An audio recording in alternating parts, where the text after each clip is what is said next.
hard landing, soft landing, stagflation.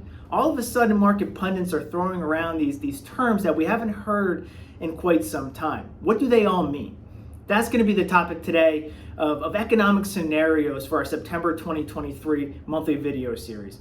Before we start, my name is Mike Horwath. I am the Chief Investment Officer here at Diversified. As we do every month, we get together and really talk about some sort of topic that's a little bit more timely, more conceptual for our portfolios. And today we wanted to dive into these economic scenarios. I can't tell you how many times I started hearing the term no landing. Can the Fed orchestrate a soft landing or a no landing scenario, or are they going to push it into a hard landing or a stagflation environment? What does it all mean? So I think the best way to think about it is in the terms of two variables: whether or not they push the economy or the economy goes into a recessionary environment, and whether or not they can get inflation down to their target. And the best way to think about this is almost probably in an y-axis and an x-axis, where each quadrant refers to a different scenario. So for example, the top left is probably the most ideal.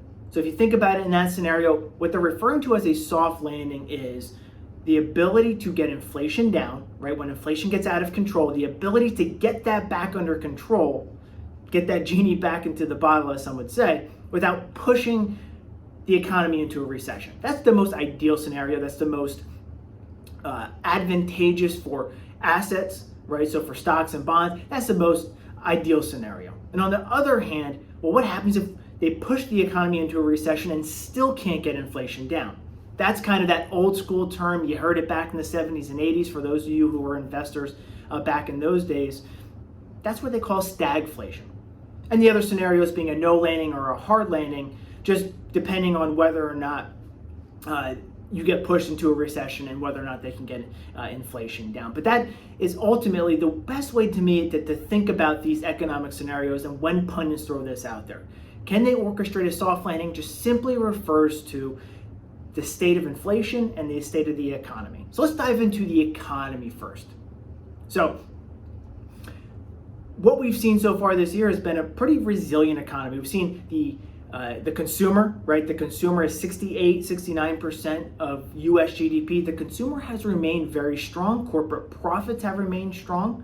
Inflation's probably been helpful, right? It's been especially helpful to the top line revenue growth for businesses. And what they've been able to do is maintain their profit margins throughout the year. The good news is that GDP has remained resilient, and you can see on the screen, this is the GDP Now kind of live tracker from the Atlanta Fed that shows that for Q3, right now, projected GDP is supposed to be pretty darn strong. On the other hand, you can see on the next slide, next screen, is that we're not seeing really below trend or above trend GDP growth. We've kind of, we've seen ebbs and flows over the last decade, but for the last several years, outside of COVID, it's been this trend growth, which has really been about 2%. And the question is can we keep that trend, or are we going to start falling below trend? And I think the answer from our perspective is that you're likely to see that number stay below trend, especially as we go into 2024. It's very unlikely that we see a deep recessionary environment. There's just not that catalyst right now. That could always pop up. That is always the case, that's always a concern. But from a pure economic perspective, we just see an economy that's probably going to slow a little bit with rates where they are. If there is a recession, it's likely very, very shallow. But for the most part, we've seen a very resilient economy, especially the labor market, that has allowed consumers to continue to spend and have the confidence to continue spending. Flipping to inflation, right? So really going backwards, from a GDP perspective, you can see on the y-axis, if we don't expect a recession, you're likely in that soft to no landing zone. If you do expect a recession, closer to that hard landing or stagflation. Today, we're leaning towards soft or no landing. If there is a recessionary environment, we do expect it to be very, very shallow. Now, on the inflationary front, the good news is that we've seen a disinflationary environment over the course of the last, call it 6, 7, 8 months, really for most of 2023. Coming out of 2022, especially the first half of 2022, inflation really got out of control. Part of it was commodity prices, but then part of it was was the housing market, was really core goods. All these areas were pretty strong, and what we've seen is this systematic disinflationary environment over the course of the last really 8, 9, 10 months. That continues to be the trend. Can the Fed continue to make that happen? Because now we're starting to see 3, 4, 4.5% inflationary numbers when you look at core and headline. Remember, headline includes all items. Core inflation is what gets quoted a lot, but core inflation strips out energy and food prices because they tend to be very, very volatile.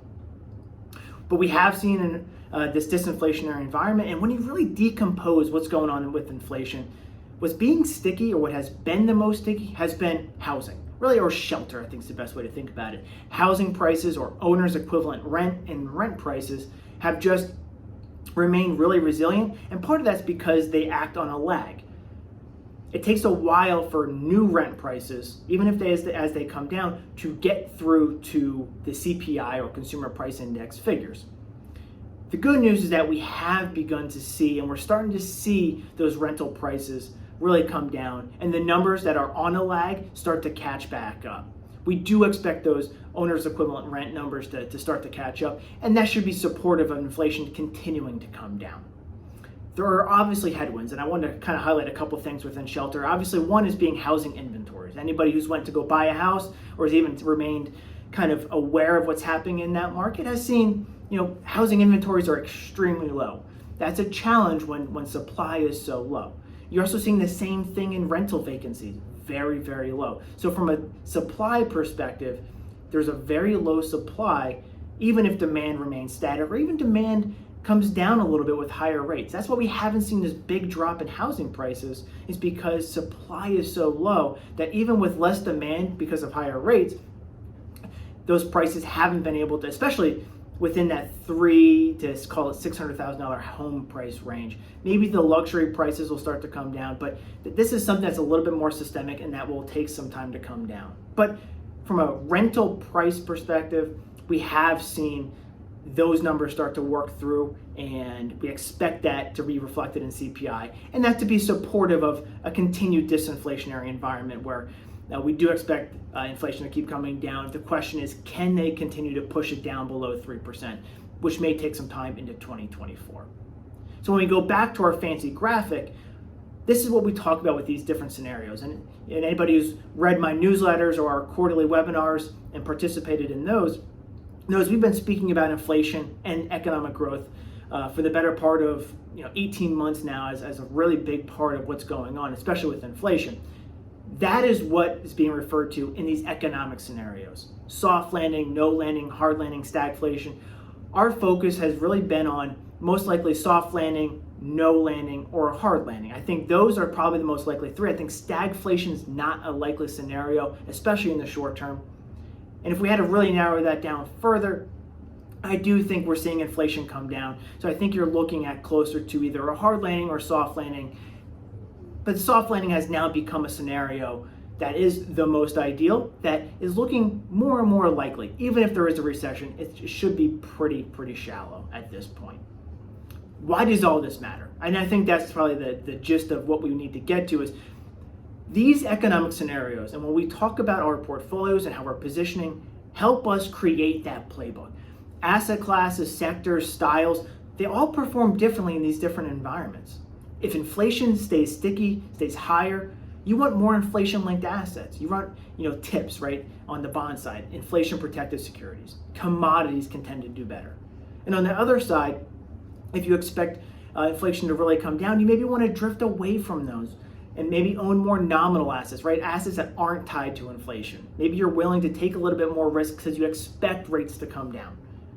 But by thinking about these things from a scenario perspective and what will happen, we can generate probabilities of these different scenarios occurring and tilt our portfolios to areas that we expect to perform well if those scenarios do come to fruition. And especially tilt away from the areas that we don't expect to happen. But like I said earlier, our focus is on that softer, hard landing side, because we do see inflation coming down, and we expect all those factors that have been headwinds to keep coming down, especially those shelter costs. The question is, can we withstand the next 3, 6, 12 months of higher rates, higher for longer, without pushing our economy into even a shallow recession. We shall see, and that's something we're monitoring on a daily basis. But I thought this was a timely topic to spend a little bit of time on here, with all this verbiage being thrown out there into markets as to what the heck a soft landing or a hard landing or no landing or what's stagflation, all these little things. And when you start to boil it down, it comes down to really two main variables. And from there, you can start to dissect what your expectations are. But as always, we appreciate the trust you put in Diversified. And if you ever have any questions, we're only a phone call or email away. Thank you as always. Talk to you next month.